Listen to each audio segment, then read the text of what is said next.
Seus instrumentos, o sistema sanguíneo e o sistema nervoso. Certamente podemos dizer que sangue é sempre sangue, mas ele se transforma ao fluir pelo organismo. E podemos estabelecer um paralelismo entre as transformações do sangue e as transformações que o eu experimenta mediante as diversas vivências anímicas. Também nosso eu é unitário. Na vida entre o nascimento e a morte, se voltarmos o pensamento até onde a memória alcança, poderemos dizer de nós mesmos: eu estava presente. Tanto no 5º ano de vida como no 6º, tanto ontem como hoje, trata-se do mesmo eu. Considerando porém seu conteúdo, notaremos que o eu, tal como vive em mim, está repleto de uma série maior ou menor de representações, sensações, sentimentos e assim por diante, que são devidos ao corpo astral e entram em contato com o eu. Há um ano nosso eu tinha um conteúdo, ontem tinha um outro conteúdo e hoje novamente terá outro. O eu, portanto, entra em contato com todo o conteúdo anímico e o permeia. Assim como o sangue flui por todo o organismo e entra em contato com o sistema nervoso diferenciado, o eu entra em contato com a vida diferenciada da alma, com representações, sentimentos, impulsos volitivos e outros. Desse modo, essa observação comparativa já nos mostra que existe uma certa justificativa em vermos no sistema sanguíneo uma imagem do eu e no sistema nervoso uma imagem do corpo astral. Imagens desses dois membros suprassensíveis, superiores, da natureza humana enquanto o corpo etérico se liga mais ao corpo físico. É necessário lembrar que o sangue, ao fluir pelo organismo da maneira indicada, de um lado se oferece ao mundo exterior como um painel que se apresenta as impressões desse mundo exterior e, por outro lado, se defronta com o que denominamos mundo interior. Assim também se passa com o nosso eu. Primeiro dirigimos nosso eu ao mundo exterior e recebemos as impressões externas. Um conteúdo diferenciado aparece em nosso eu e ele se preenche de impressões vindas de fora. Mas existem também momentos em que o eu, por assim dizer, permanece dentro de si mesmo, em que se entrega a seu sofrimento, à dor, à alegria, aos sentimentos interiores. Momentos em que traz de sua memória não o que recebe diretamente do contato com o mundo exterior, mas o que carrega dentro de si. Também neste sentido eu tenho um paralelismo com o sangue, ora se oferecendo como uma lousa ao mundo exterior, ora ao mundo interior, e poderíamos esquematizar o eu tal qual o sangue, como na figura anterior. Podemos relacionar com o eu as impressões exteriores por ele recebidas por meio de representações mentais, de imagens anímicas, assim como relacionamos com o sangue os processos reais que nos chegam de fora pelos sentidos. Portanto podemos, exatamente como na vida corpórea, de um lado relacionar os acontecimentos anímicos com o sangue e de outro com o eu. Observemos agora, a partir desse ponto de vista, a ação conjunta e antagônica do sangue e dos nervos. Quando dirigimos, por exemplo, nosso olho ao mundo exterior, as impressões externas, cores, impressões luminosas e outras agem sobre os nervos ópticos. Enquanto dirigimos os olhos ao mundo exterior, podemos dizer também que as impressões desse mundo exterior têm uma atuação sobre nossos nervos visuais, ou seja, o instrumento do corpo astral. No momento em que ocorre uma relação entre o sangue e o nervo, podemos dizer que o processo anímico paralelo é aquele em que as diferentes representações da vida anímica entram em relação com o eu. Desenhando esquematicamente a relação entre nervo e sangue, podemos imaginar algo que, vindo de fora por meio do nervo, entra em relação com os vasos sanguíneos próximos do nervo óptico. Se quisermos observar o organismo humano de forma a obter uma base para a contemplação oculta da natureza do homem, essa relação é algo extraordinariamente importante. Cumpre então afirmar que, na vida cotidiana, geralmente o processo ocorre de maneira tal que uma ação reproduzida pelo nervo é gravada no sangue como numa lousa, inscrevendo-se assim no instrumento do eu. Suponhamos, contudo, que interrompêssemos artificialmente a relação entre a circulação do sangue e o nervo, ou seja, levássemos o homem artificialmente a uma situação tal que o nervo fosse afastado de sua atividade sobre o sangue, não mais podendo um agir sobre o outro. Podemos desenhar isso esquematicamente representado os dois elementos afastados entre si, não mais podendo ocorrer a interação entre o nervo e o sangue.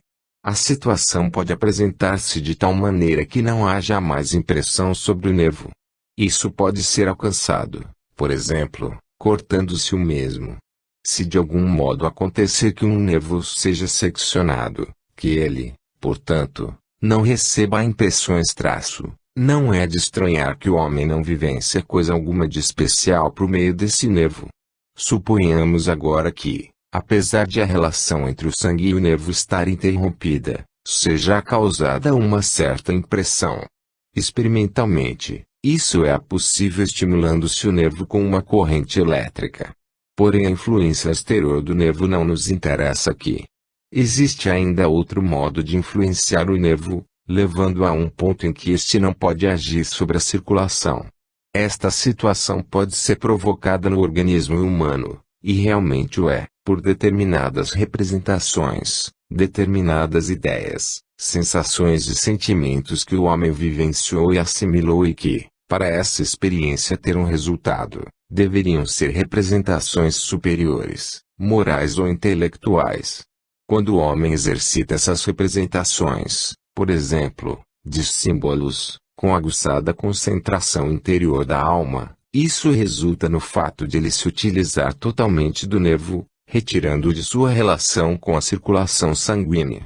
Se o homem simplesmente se entrega às impressões exteriores normais, na consciência de vigília, a ligação natural entre o nervo e o sangue está presente. Se, porém, ele se isola da ação das impressões exteriores pela concentração interior aguçada, então possui em sua alma aquilo que surge apenas na consciência. O que é conteúdo da consciência faz o nervo todo engajar-se, separando assim a atividade nervosa da atividade sanguínea.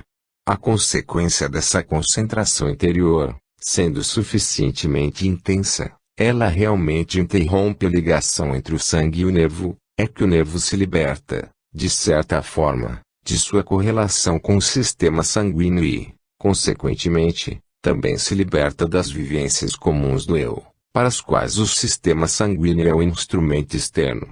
De fato, pelas vivências do caminho iniciático, as quais devem levar aos mundos superiores, e isso pode ser totalmente comprovado de modo experimental, isto é, por meio da concentração aguçada perseverante, o sistema nervoso é temporariamente desviado da relação comum com o sistema sanguíneo e dos deveres deste para com o eu.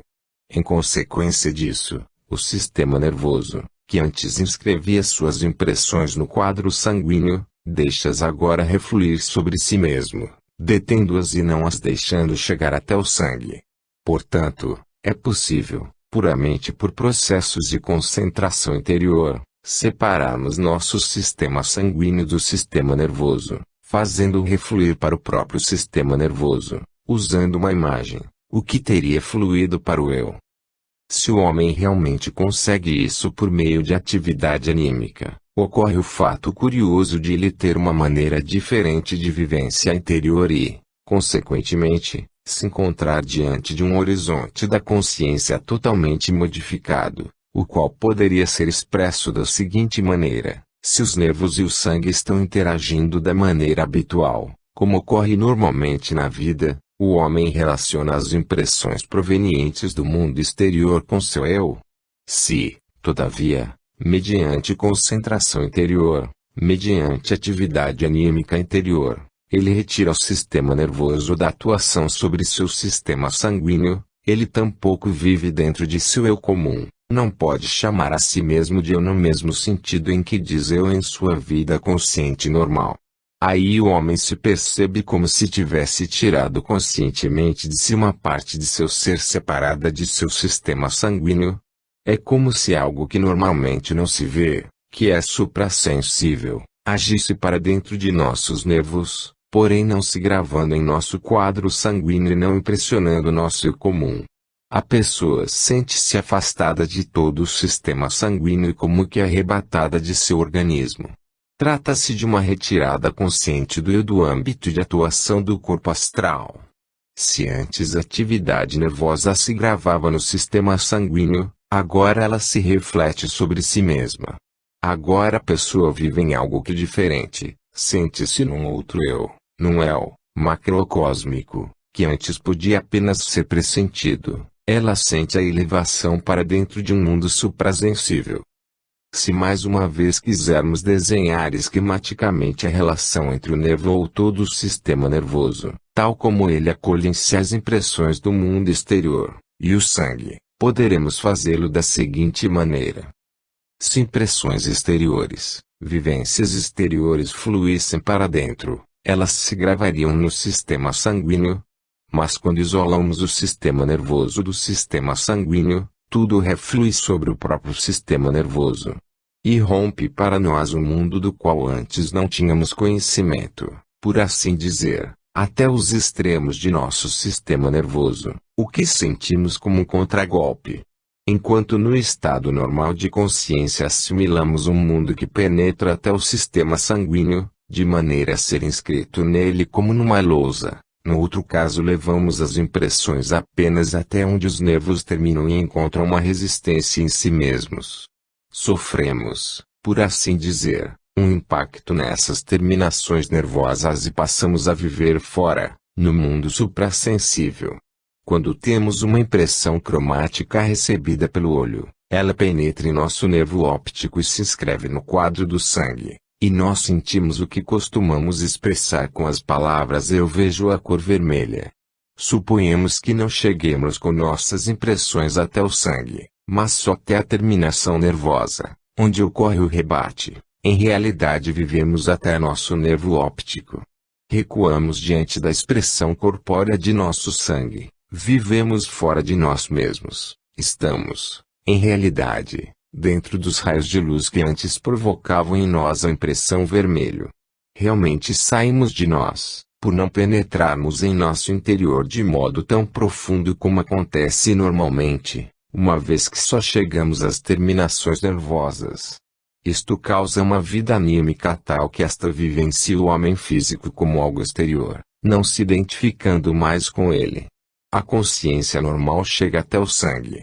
Quando tivermos desenvolvido a alma a ponto de, por assim dizer, dar meia volta nas terminações nervosas, nós excluiremos o sangue daquilo que denominamos o homem superior, ao qual chegamos quando conseguimos libertar-nos de nós mesmos. Por meio dessa observação obtivemos uma concepção dos processos que ocorrem quando desligamos o sistema sanguíneo, que caracterizamos como uma espécie de lousa apresentando-se de um lado as impressões exteriores e de outro as impressões interiores, do que podemos chamar de homem superior, ao qual podemos evoluir ao nos soltarmos de nós mesmos e nos libertarmos das influências do eu comum. Podemos estudar melhor toda a natureza interior do sistema sanguíneo não nos detendo em frases banais, mas observando o que existe de real no homem, ou seja, o homem suprassensível, invisível, que nós mesmos podemos alcançar.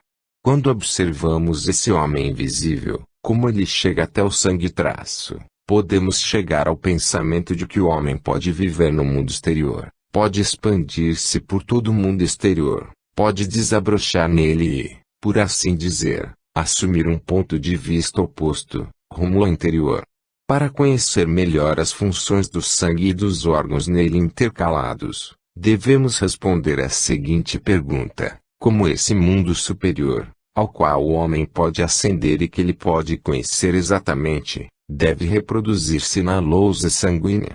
Toda a vida sanguínea diferenciada se mostrará como centro do homem quando observarmos diretamente a relação desse sistema maravilhoso com um mundo superior. É nossa tarefa poder ver o homem como uma imagem do mundo suprassensível, poder ver o homem exterior como uma imagem daquele homem que tem suas raízes no mundo espiritual.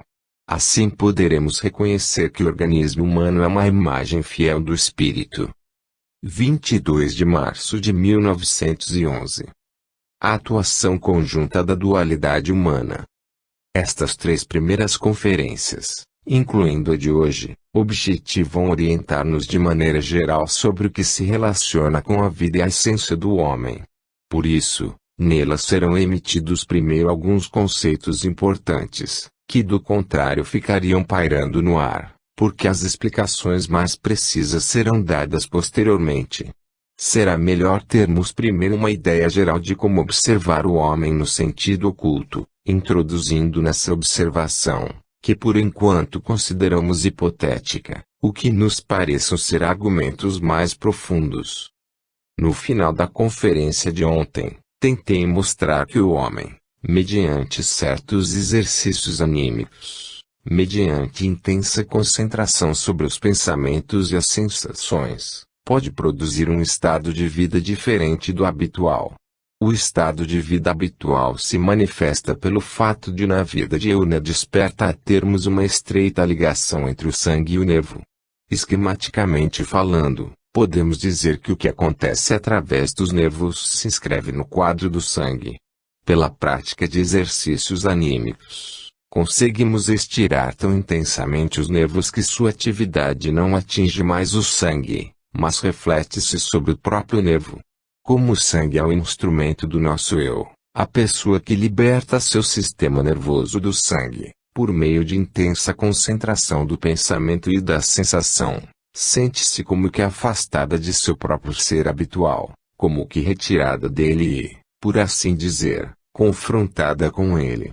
Consequentemente, ela não pode mais dizer a esse seu ser habitual isto sou eu, mas pode dizer isto é você.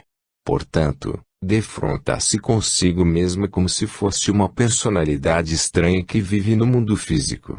Se quisermos entender um pouco o estado de vida de uma pessoa que se tornou de certo modo clarividente, devemos dizer que ela se sente como se uma entidade superior penetrasse em sua vida anímica.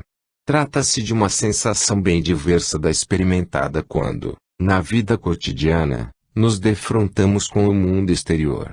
Na vida normal, sentimos-nos estranhos diante das coisas e dos seres do mundo exterior, animais, plantas e assim por diante. Sentimos-nos como que fora ou ao lado deles. Ao vermos uma flor, sabemos exatamente, a flor está lá e eu estou aqui. É diferente quando nos retiramos, da maneira descrita, de nosso eu subjetivo, quando, libertando o sistema nervoso do sanguíneo, nos elevamos ao mundo espiritual. Então não mais sentimos estar ali aquele ser estranho que se nos defronta, enquanto estamos aqui. É como se o outro ser penetrasse em nós e nós nos sentíssemos unos com ele. Assim, podemos dizer que, ao se tornar clarividente, mediante observação progressiva a pessoa começa a conhecer o mundo espiritual, aquele mundo espiritual com o qual o homem está permanentemente ligado e que, através do sistema nervoso, também nos chega na vida comum, pelo desvio das impressões sensoriais. Portanto, é este mundo espiritual, do qual o homem não tem conhecimento em seu estado de consciência normal, que se inscreve em nosso quadro sanguíneo e, consequentemente, em nosso eu. Podemos, pois, dizer que tudo o que nos rodeia no mundo sensorial tem um fundamento no mundo espiritual, o qual vemos apenas como através de um véu tecido por nossas impressões sensoriais.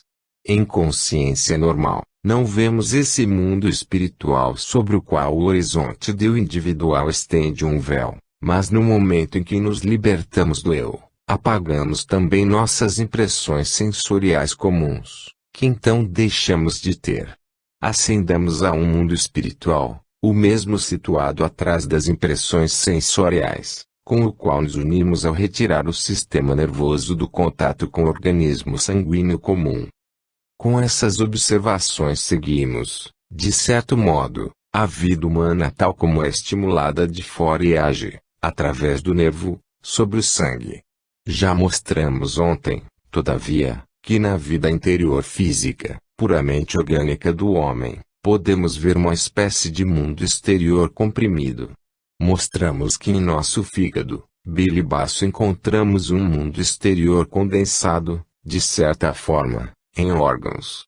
Por isso podemos dizer que, Assim como o sangue percorre o cérebro na parte superior do organismo para aí entrar em contato com o mundo exterior, e isso ocorre quando as impressões sensoriais externas atuam sobre o cérebro, assim ele também se relaciona com os órgãos internos, entre os quais mencionamos o fígado, a bile e o baço, quando circula pelo corpo.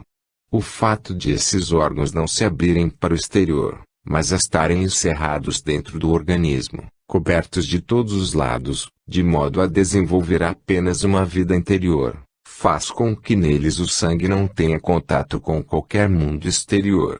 Esses órgãos só podem agir sobre o sangue de acordo com as suas características próprias. Fígado, bile e baço não recebem impressões exteriores como o olho ou o ouvido, e portanto não podem transmitir ao sangue os efeitos recebidos de fora. Podem apenas expressar sua própria natureza na atuação que tem sobre o sangue. Observando o mundo interior, onde, por assim dizer, está condensado o mundo exterior podemos dizer que aqui um mundo exterior interiorizado atua sobre o sangue humano. Se nessa figura esquemática a linha inclinada AB representa o quadro do sangue, pelas setas superiores, de um lado, podemos ilustrar tudo que vem de fora e nele se inscreve, e pelas setas inferiores tudo que se grava no quadro sanguíneo vindo de dentro. Ou, considerando-se o mesmo de maneira menos esquemática, pode-se dizer que, ao se observar a cabeça humana e o sangue que nela circula, o modo como este recebe a inscrição de fora, pelo sentidos o cérebro age transformando o sangue da mesma forma como os órgãos internos o transformam. É que esses três órgãos, fígado, bile e baço, atuam sobre o sangue pelo outro lado, fato que desenhamos aqui como se circulasse em volta dos órgãos. Assim o sangue, por assim dizer, poderia receber radiações e impressões desses órgãos e, como instrumento do eu, poderia manifestar a vida interior desses órgãos nesse eu, da mesma forma como o que nos rodeia se manifesta em nossa atividade cerebral. Agora devemos ter bem claro que ainda é necessário ocorrer algo muito específico para que os efeitos desses órgãos se transmitam ao sangue. Lembremos-nos, como já foi dito, de que é graças à interação entre o nervo e o sangue que existe a possibilidade de algo atuar sobre o sangue, e inscrever-se no sangue. Se do lado dos órgãos internos deve haver efeitos sobre o sangue, se, por assim dizer, o mundo interior do homem age sobre o sangue, deve existir algo semelhante a um sistema nervoso ligando esses órgãos e o sangue. O mundo interior deve atuar primeiro sobre um sistema nervoso, para depois transmitir seus efeitos ao sangue. Notamos assim que, simplesmente comparando a parte inferior com a superior do homem, deve-se pressupor a existência, entre nossos órgãos internos, representados pelo fígado, pela bile e pelo baço, e a circulação sanguínea, de algo semelhante a um sistema nervoso. A observação científica mostra-nos que em todos esses órgãos está inserido o que chamamos de sistema nervoso simpático.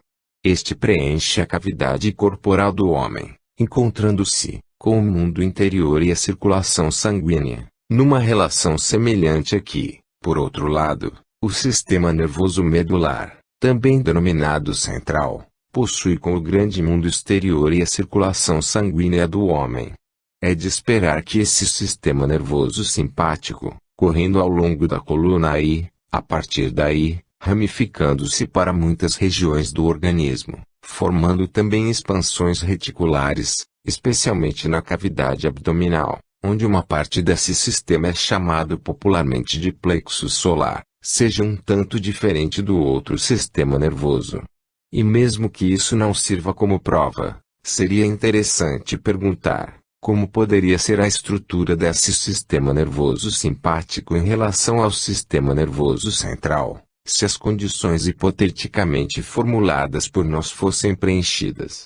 Os senhores poderiam compreender que, assim como o sistema nervoso central deve abrir-se ao espaço, esse sistema nervoso simpático deve dirigir-se ao que está condensado na organização interior. De acordo com nossas premissas, A relação entre os sistemas nervoso central e simpático é análoga à relação entre os raios de uma circunferência dirigidos do centro para a periferia, A, e os que vão da periferia para fora, B. Portanto, deveria haver um certo contraste entre o sistema nervoso central e o simpático. Esta oposição realmente acontece. E nisso já se encontra muita coisa que podemos provar. Se nossas premissas estiverem corretas, a observação exterior deverá confirmá-las de certo modo, e de fato o faz. Enquanto no sistema nervoso simpático encontramos essencialmente uma espécie de gânglios nervosos robustos, cujas irradiações, os fios condutores, são relativamente finos, salientando-se pouco em relação aos gânglios. No sistema nervoso central ocorre o contrário, visto que o importante aqui são as fibras de ligação, enquanto os gânglios têm uma importância secundária. Assim, a observação comprova de fato nossas premissas. Se o sistema nervoso simpático tem a tarefa que deveria ter segundo nossas considerações, a vida interior do organismo manifestada pelos processos nutritivos e térmicos deve, por assim dizer, impregnar esse sistema nervoso, e deveria ser transmitida ao quadro sanguíneo do mesmo modo como as impressões exteriores se transmitem ao sangue pelo sistema nervoso central. Portanto, pelo instrumento do eu, o sangue, recebemos no eu individual as impressões de nossa própria corporalidade interior, por intermédio do desvio pelo sistema nervoso simpático. Mas como nosso interior corpóreo, assim como tudo que é físico, é elaborado a partir do espírito, em nosso eu, desperto, recebemos, pelo desvio do sistema nervoso simpático, o mundo espiritual condensado nos respectivos órgãos do interior humano. Também aqui vemos como essa dualidade se expressa ainda com maior precisão no homem, assunto que iniciou nossas observações. Nós vemos o mundo atuando ora fora, ora dentro. Vemos esse mundo agir em ambos casos de tal maneira que para essa atuação serve como instrumento ora um, ora o outro sistema nervoso. Vemos como o nosso sistema circulatório se encontra entre o mundo exterior e o mundo interior, permitindo que de ambos os lados, uma vez de fora, outra vez de dentro, sejam feitas as inscrições. Vimos ontem, e hoje repetimos para maior clareza, que o homem é capaz de libertar seus nervos da ação do mundo exterior sobre o sistema circulatório dirigindo-os ao mundo sensorial. Surge aí a seguinte questão: será que algo semelhante poderá acontecer em sentido inverso? E veremos mais tarde que, de fato, também são possíveis exercícios anímicos tais que possibilitem os mesmos efeitos dos quais já falamos ontem e hoje, só que na outra direção. Mas aqui há uma certa diferença.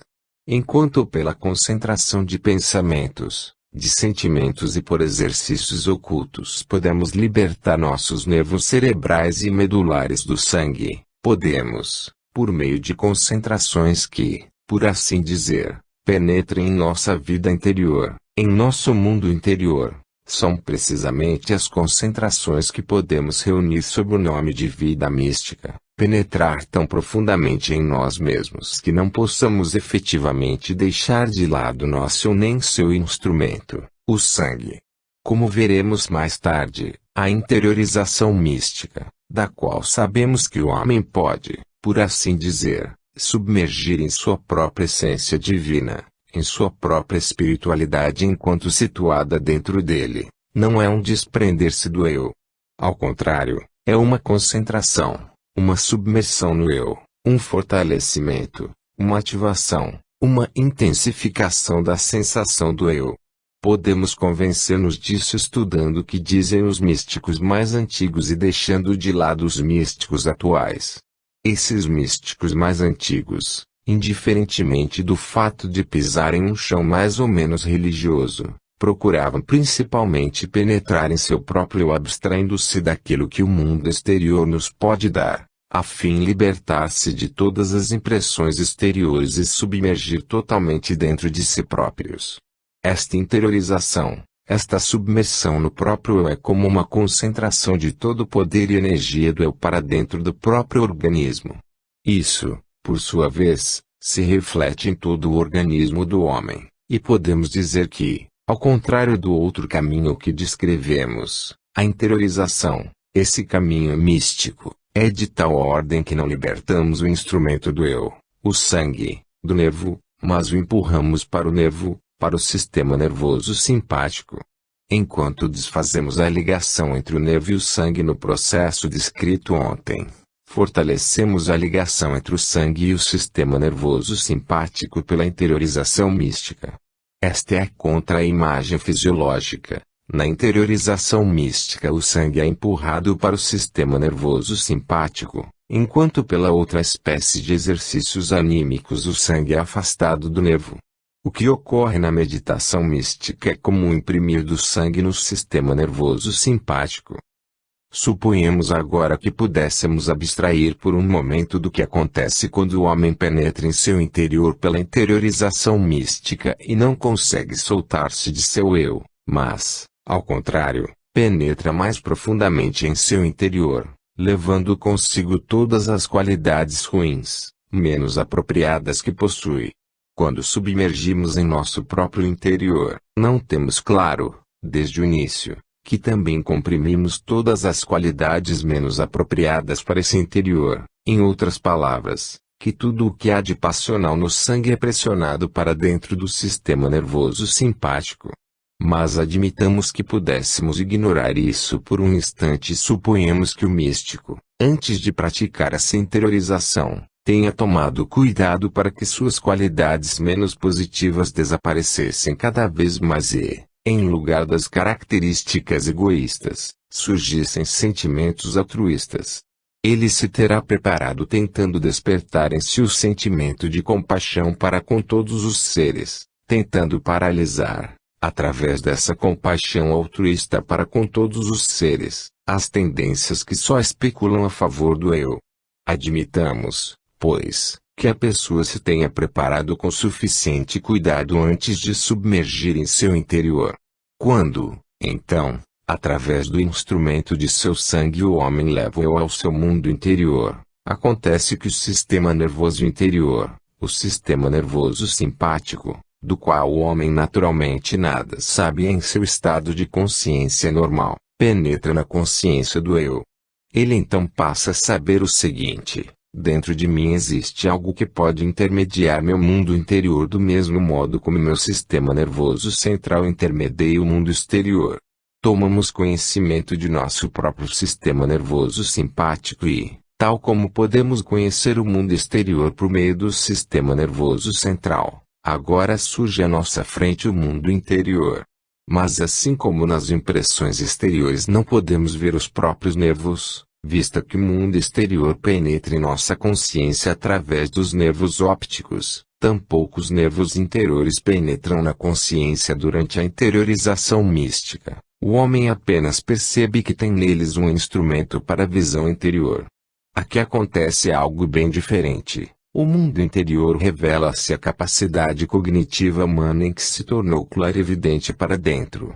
Assim como nossa visão para fora nos revela o mundo exterior sem que tenhamos consciência de nossos nervos, tampouco temos consciência do sistema nervoso simpático, e sim do que se nos apresenta como mundo interior.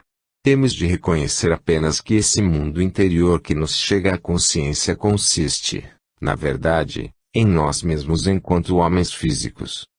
Talvez não seja muito natural, mas mesmo assim quero dizer o seguinte: um pensador de tendências um pouco materialistas poderia ser tomado por uma espécie de horror se tivesse de admitir que poderia ver seu próprio organismo por dentro, e talvez pensasse: vejo alguma razão no fato de que, tornando-me clarividente através de meu sistema nervoso simpático, eu venha a enxergar meu fígado, minha bile e meu baço.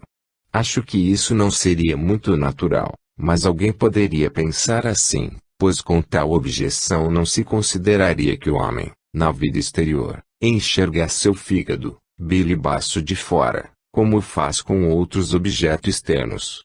Assim como os senhores podem conhecer o fígado, a bile, o baço e assim por diante pela anatomia, pela fisiologia comum ao dissecarem um homem, Esses órgãos naturalmente são vistos de fora pelo sistema nervoso central, tal como enxergamos qualquer outro objeto. Mas a situação é bem diferente quando um homem tenta usar seu sistema nervoso simpático para tornar-se clarividente para dentro.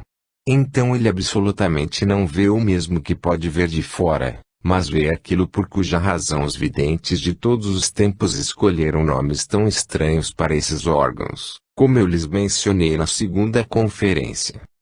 Então ele percebe que, de fato, por meio do sistema nervoso central esses órgãos aparecem à contemplação exterior como maia, uma ilusão exterior que aparentam para fora, não revelando seu significado essencial interior. Com efeito, vemos algo totalmente diferente quando contemplamos nosso mundo interior com o olho clarividente voltado para dentro.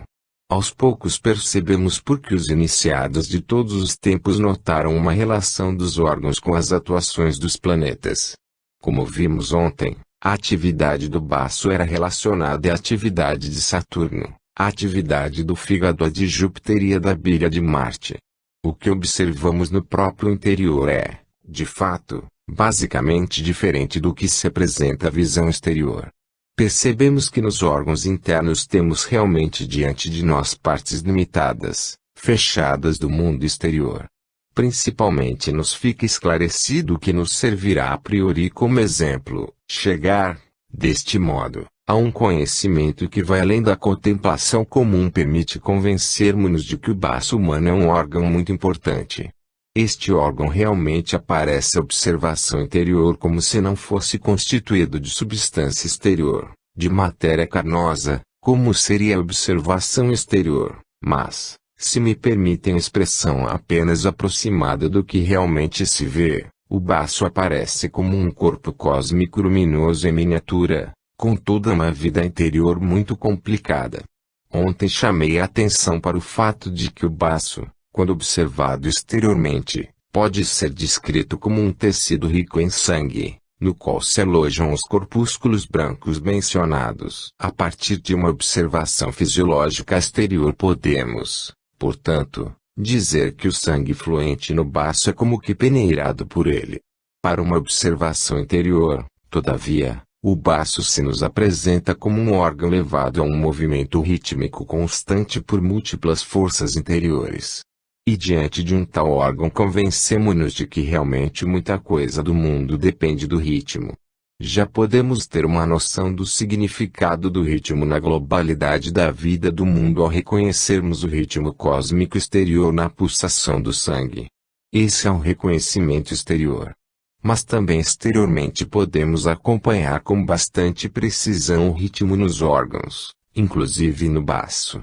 Para quem observa os órgãos com um olhar clarividente dirigido ao interior, todas as diferenciações do baço se manifestam como num corpo luminoso. Elas existem para dar ao baço um certo ritmo na vida. Esse ritmo diferencia-se consideravelmente de outros ritmos que percebemos comumente. E especialmente interessante estudar como esse ritmo do baço se diferencia consideravelmente de qualquer outro ritmo, pois ele é bem menos regular do que outros. Por quê? Isso acontece porque o baço, de certo modo, está muito próximo do aparelho digestivo humano e tem relação com ele. Os senhores compreenderão isso melhor quando considerarmos quão regular deve ser o ritmo do sangue no homem para a correta preservação da vida. Esse ritmo deve ser muito regular.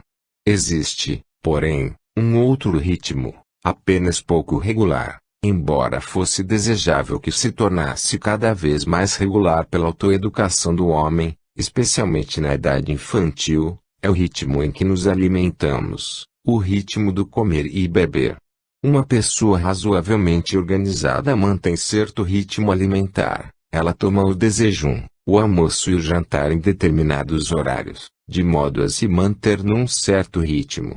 Mas qual é a situação real desse ritmo? Sob diversos aspectos, infelizmente isso é bastante conhecido traço. Essa regularidade é quebrada pelo hábito de muitos pais no sentido de ceder à gulodice de seus filhos, dando-lhes de comer sempre que pedem, independentemente de qualquer ritmo.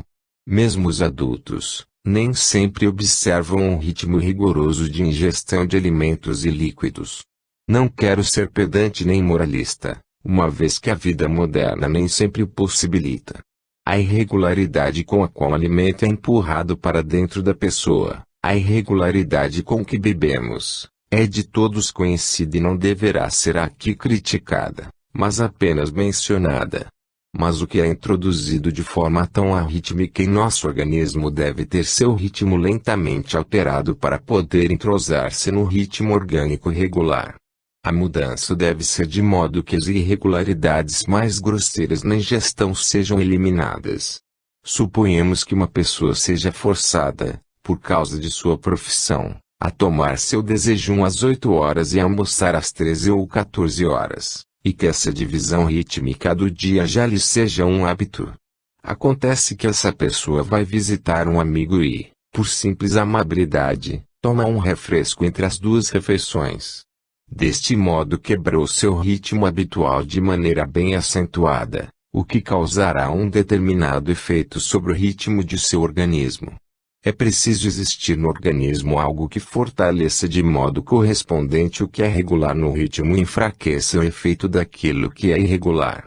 As maiores irregularidades devem ser compensadas, de modo que na transição das substâncias alimentares para o ritmo circulatório deve estar intercalado um órgão que equilibra a irregularidade do ritmo alimentar diante da regularidade necessária do ritmo sanguíneo. E esse órgão é o baço. Podemos compreender, por meio de certos processos rítmicos como recém-caracterizado, que o baço é um transformador que compensa irregularidades no tubo digestivo para estas se tornarem regularidades na circulação sanguínea. Principalmente na época estudantil e mesmo em outras, certas irregularidades na ingestão de alimentos poderiam ser fatais se continuassem sua atividade no sangue. Muita coisa precisa ser compensada, e só deve passar ao sangue o quanto este pode suportar. Essa é a tarefa do baço, órgão intercalado na corrente sanguínea e que irradia seus efeitos ritmizantes sobre todo o organismo a fim de se efetuar a regularização descrita. O que descobrimos agora pela visão do olho tornado clarividente, ou seja, o fato de o baço observar um certo ritmo, também se mostra a observação exterior. É extraordinariamente difícil descobrir essa função do baço pelas pesquisas fisiológicas exteriores. No entanto, pela observação exterior podemos notar que o baço fica inchado durante um certo tempo após uma refeição copiosa, voltando a contrair-se caso depois de determinado tempo não advenha um reforço alimentar. Por meio de uma certa dilatação e contração desse órgão, a irregularidade na ingestão dos alimentos é adaptada ao ritmo sanguíneo. Tendo consciência de que o organismo humano não é, como frequentemente é descrito, apenas uma soma de seus órgãos, mas de que todos os órgãos enviam seus efeitos ocultos a todas as partes do organismo, os senhores poderão supor também que a atividade rítmica do baço depende do mundo exterior, isto é, da ingestão de alimentos, e que esses movimentos rítmicos do baço irradiam para todo o organismo, atuando sobre ele de forma compensadora. Esta é apenas uma das maneiras de atuação do baço, pois é impossível evidenciar de imediato todas elas. Seria, de fato, muito interessante ver se a fisiologia exterior comprovaria essas coisas que acabamos de mencionar caso pudesse aceitá-las pelo menos como uma ideia esboçada, já que nem todos os homens podem, de súbito, tornar-se clarividentes. Dever-se-ia poder dizer, quero imaginar que as coisas ditas pelos ocultistas não sejam tão malucas assim, não quero acreditar nem desacreditar. Quero apenas deixá-las em suspenso como ideias e estudar se, pela fisiologia exterior, é possível comprovar algo disso. Poderiam ser realizadas pesquisas da fisiologia exterior que pudessem comprovar os resultados obtidos pela observação clarividente. Já mencionamos uma dessas provas, a dilatação e a contração do baço. Como a dilatação do baço ocorre depois da ingestão de uma refeição, isso comprova a sua dependência da ingestão alimentar. Assim, temos no baço um órgão que, por um lado, depende da vontade humana e, por outro, pelo lado sanguíneo, elimina as irregularidades da arbitrariedade humana, paralisando-as, adapta-as ao ritmo do sangue, estruturando o físico do homem segundo sua verdadeira essência. Ora, se o homem deve ser estruturado segundo sua essência, sobretudo o instrumento central de sua entidade, o sangue, deve ser capaz de exercer sua ação de modo correto, no ritmo sanguíneo próprio. O homem, enquanto portador de sua corrente sanguínea, precisa fechar-se em si, isolar-se do que se passa irregularmente no mundo exterior e daquilo que nele atua pelo fato de lhe incorporar seus alimentos de maneira totalmente arrítmica. Trata-se, portanto, de isolar, de tornar a entidade humana independente do mundo exterior. No ocultismo, toda individualização, sempre que uma entidade se torna independente, é denominada como algo saturnino, algo provocado por uma ação de Saturno. Essa é a ideia primordial, o essencial do elemento saturnino, o fato de um ente ser isolado de um organismo global abrangente e se individualizar, de modo a poder desenvolver em si mesmo uma regularidade à parte. Agora não pretendo considerar o fato de nossa astronomia odierna ainda contar com Urano e Netuno, além da esfera de Saturno, em nosso sistema solar. Para o ocultista, as forças de Saturno abarcam todas as energias necessárias para destacar o sistema solar do resto do universo, separá-lo, isolá-lo e individualizá-lo, conferindo-lhe suas leis inerentes. Todas essas forças são dadas pelo que, em nosso sistema solar, é o planeta mais exterior. Imaginando-se todo o universo, poderíamos dizer que o sistema solar está contido na trajetória de Saturno de forma tal que, dentro dessa trajetória, pode seguir suas próprias leis e tornar-se independente, desprendendo-se do universo ao redor e de suas forças estruturadoras.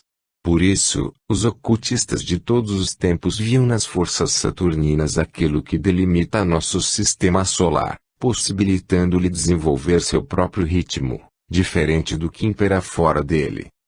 Encontramos em nosso organismo algo semelhante, no baço.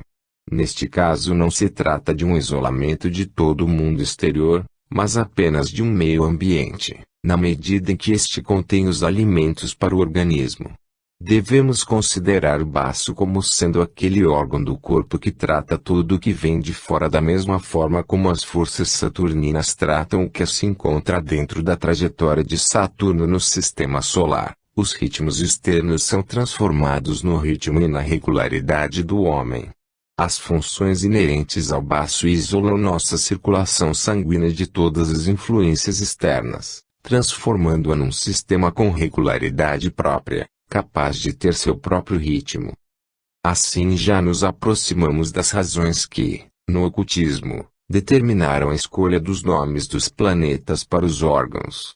Nas escolas de ocultismo, esses nomes não eram originalmente aplicados apenas a cada planeta fisicamente visível. Como já foi dito, usava-se, por exemplo, o nome Saturno para tudo o que provoca um isolamento de uma globalidade maior e se fecha num sistema ritmicamente estruturado em si mesmo.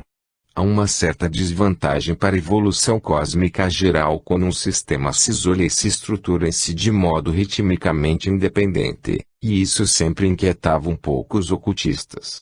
É facilmente compreensível que no macro e no microcosmo todos os efeitos estejam em inter-relação, que todos estejam correlacionados. Quando qualquer coisa, seja um sistema solar, seja o sistema sanguíneo do homem, se desmembra do mundo exterior global, seguindo uma regularidade própria, isso significa que esse sistema fere as leis externas, que se torna independente delas, criando leis internas e um ritmo próprio, os quais, de início, contradizem os do mundo exterior. Veremos ainda como isso também pode ser aplicado ao homem, embora deva ficar claro, após as explanações da conferência de hoje, que é uma bênção para o homem o fato de ter recebido esse ritmo interno pelo elemento saturnino do baço. Veremos, todavia, que um ser, seja um planeta, seja um homem, Se coloca em contradição com o mundo ao redor quando se fecha em si mesmo. Cria-se uma contradição entre o que está ao redor de nós e o que está dentro de nós. Essa contradição, uma vez existente, só poderá ser equilibrada quando o ritmo interno se igualar totalmente ao ritmo externo. Ainda veremos como isso também se aplica ao homem físico, pois, como foi dito agora, parece que o homem deveria adaptar-se à irregularidade. Mas veremos que é diferente. O ritmo interior, depois de estabelecido, deve almejar igualar-se a todo o mundo exterior, isto é, compensar-se. Isso significa que a entidade que surge no interior, e que trabalha independentemente, deve colocar empenho em adaptar-se novamente ao mundo exterior e, diante dele, tornar-se igual a ele. Em outras palavras, tudo que se torna independente por causa de uma atividade saturnina é, ao mesmo tempo, condenado por esta a destruir-se novamente. O mito expressa isso numa imagem: Saturno, ou Cronos, devora seus próprios filhos. Aqui os senhores veem uma profunda concordância entre uma ideia oculta e um mito que expressa a mesma coisa numa imagem, num símbolo: Cronos devora seus próprios filhos. Ao permitirmos que em número cada vez maior essas coisas atuem sobre nós, vai se formando um sutil sentimento para com relações do tipo mencionado, e depois de algum tempo não será tão fácil dizer, como exige o esclarecimento exterior. Bem, alguns sonhadores imaginam que nos velhos mitos e lendas há imagens que retratam sabedorias profundas. Ouvindo 2, 3 ou mesmo 10 analogias desse tipo, e ainda mais como são frequentemente apresentadas na literatura, certamente podemos revoltar-nos contra a ideia de que os mitos e lendas contêm verdades mais profundas do que a ciência exterior. No entanto, quem se aprofundar no assunto verá que os mitos e lendas levam mais profundamente à essência real do mundo e da formação dos órgãos do que é possível a abordagem científica exterior. Se deixarmos essas imagens, espalhadas por todos os cantos da Terra sob a forma de mitos e lendas maravilhosos, agir cada vez mais sobre nós, ao investigarmos carinhosamente essas imagens poderemos notar a transformação de sabedorias profundas no sentir e no pensar dos povos, bem como nas representações pictóricas dos homens. Somente então poderemos compreender por que alguns ocultistas dizem que só compreendeu os mitos e as lendas quem, através deles, penetrou na fisiologia oculta da natureza humana. E, mais do que a ciência exterior pode abranger, os mitos e as lendas contêm conhecimentos reais sobre a entidade humana, uma verdadeira fisiologia. Quando os homens puderem descobrir quanta fisiologia está contida, por exemplo, em nomes como Caim e Abel e nos nomes de seus descendentes, tais nomes antigos procedem de épocas em que ainda se imprimia um sentido interior ao nome, sentirão um tremendo respeito, uma enorme devoção diante de tudo que foi pensado por homens sábios no decorrer da evolução histórica, a fim de que, onde ainda não é possível contemplar o mundo espiritual, as almas possam vivenciar sua relação com os mundos espirituais por meio de imagens. E então perderemos radicalmente nosso orgulho escondido na frase que hoje desempenha um papel tão exagerado, quão maravilhosamente adiantados estamos hoje, com a qual se quer dizer, como eliminamos as antigas expressões pictóricas da sabedoria humana ancestral. Nós as eliminamos radicalmente quando não submergimos com amor fervoroso no curso evolutivo da humanidade através das diversas épocas. O que o clarividente, com o olho interior aberto, pesquisa fisiologicamente como sendo a natureza interior dos órgãos humanos, expressa-se em imagens que lhe permitem reconhecer que os mitos e as lendas, por assim dizer, contêm a origem humana. O clarividente vê expresso nos mitos e nas lendas esse processo maravilhoso pelo qual os mundos foram condensados em órgãos humanos. Ele vê como, no decorrer de um tempo infinitamente grande, os órgãos se cristalizaram para virem a ser o que atua em nós como baço, como fígado, como bile. Amanhã ainda falaremos mais a respeito. Para poder representar tudo isso em imagens, É realmente necessária uma sabedoria muito profunda, um conhecimento profundo do que podemos pressentir apenas por meio da ciência oculta. O que age no interior de nosso organismo humano origina-se de outros mundos como um microcosmo do macrocosmo, e vemos todos esses conhecimentos incríveis expressos nos mitos e nas lendas. Por isso tem razão aqueles ocultistas que só encontram um sentido nos nomes dos mitos e das lendas quando neles reconhecem a fisiologia. Hoje queremos apenas indicar isso, pois pode ajudar-nos a adquirir a veneração de que falamos na primeira aula. Se exercitarmos essa abordagem, poderemos realmente apontar aquilo que se revela a uma pesquisa mais profunda do conteúdo espiritual dos órgãos internos humanos. Mesmo que possamos fazer essa demonstração apenas em poucos exemplos, será possível perceber que construção maravilhosa é esse organismo humano. Neste ciclo de conferências, tentaremos justamente iluminar um pouco essa essência interior do homem. 23 de março de 1911. O sistema cósmico interior do homem. Prosseguiremos hoje com as considerações da última conferência, inicialmente sobre o significado de um dos órgãos que representam, por assim dizer, um sistema cósmico interior do homem. Depois procuraremos a transição para a descrição das funções de outros órgãos e sistemas orgânicos do homem. Ontem me disseram, em referência ao exposto aqui, que poderia haver uma aparente contradição relativa à importante função atribuída ao baço, considerando-se a entidade global do homem. Essa contradição poderia aparecer ao considerarmos ser possível retirar o baço do corpo sem que isso prejudique as condições vitais do homem. Naturalmente essa objeção é uma daquelas completamente justificadas por nossos pontos de vista atuais e que trazem certas dificuldades aos que procuram, honestamente, aproximar-se da cosmovisão da ciência espiritual. Na primeira conferência pública, só foi possível apontar de maneira muito geral como nossos contemporâneos, especialmente quando dotados de uma consciência moral formada pelos métodos científicos, têm de superar dificuldades ao iniciar o caminho para a compreensão dos relatos sobre as profundezas ocultas da entidade cósmica. No decorrer das conferências veremos como uma tal objeção pode ser aos poucos desfeita. Quero, contudo, ressaltar hoje de antemão que a retirada do baço do organismo humano é perfeitamente compatível com tudo o que foi exposto ontem. Se os senhores realmente quiserem ascender às verdades da ciência espiritual, aos poucos deverão aceitar que o que denominamos organismo humano, perceptivo aos nossos sentidos exteriores, o que vemos de substancial, de material nesse organismo humano, não é o homem todo. É que o organismo físico, e isso ainda veremos com mais detalhes, tem como base organizações superiores, suprassensíveis, o corpo etérico ou vital, o corpo astral e o eu. No organismo físico temos apenas a expressão exterior, física, da estruturação correspondente, dos processos correspondentes do corpo etérico, do corpo astral e do eu. Ao apontarmos para um órgão como o baço, do ponto de vista da ciência espiritual, entendemos que basicamente não apenas ocorre algo no baço físico exterior, mas que isso é apenas a expressão física de processos correlatos do corpo etérico ou do corpo astral.